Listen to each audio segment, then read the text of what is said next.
এত খেলনা রেখেও মেয়ে আমার সবসময় এই কাগজপত্র বক্স এসব দিয়ে খেলা করতে থাকবে। এত খেলনা কিনে কি লাভ বলুন তো, যদি এইসব দিয়েও খেলে। তো হ্যালো এভরিওয়ান, সবাই কেমন আছেন? আমার চ্যানেলে সবাইকে স্বাগত। তো দিনটা ছিল সোমবার, তো আপনাদের ভিডিও আপলোড করতে পারিনি, এত টাইমের অভাব আমার। তো এদিকে দেখুন সকাল সকাল আকাশটা কত মেঘলা। তো ঘুম থেকে উঠেই চলে গেলাম একটু বাজারে, কারণ সোমবার যেহেতু ভাবলাম পুজোটা দিয়ে দিই, যেহেতু শ্রাবণ মাস চলছে। তো এদিকে যেতে যেতে বেশ হাওয়া আসছে, মনে হয় বৃষ্টিও আসবে। তো মায়ের মন্দিরের সামনের দিকে গেলাম, মাকে তো আর দর্শন করা হচ্ছে না বেশ অনেক দিন থেকেই। তো এদিকে দেখুন উনিও সেই রাস্তার মধ্যে দাঁড়িয়ে আছেন।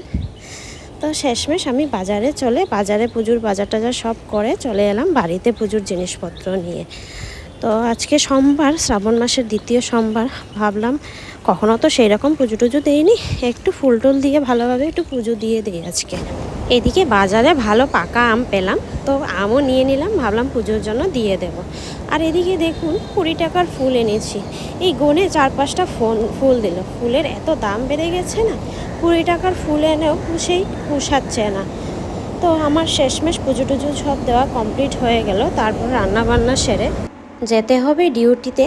তো সেই মতে সব কাজটা কমপ্লিট হয়ে গেল, শাশুড়ি মা অনেকটা এগিয়ে রেখেছেন। এদিকে আমার মেয়ের কাণ্ড শুনলে আপনারা হাসতে হাসতে মরবেন।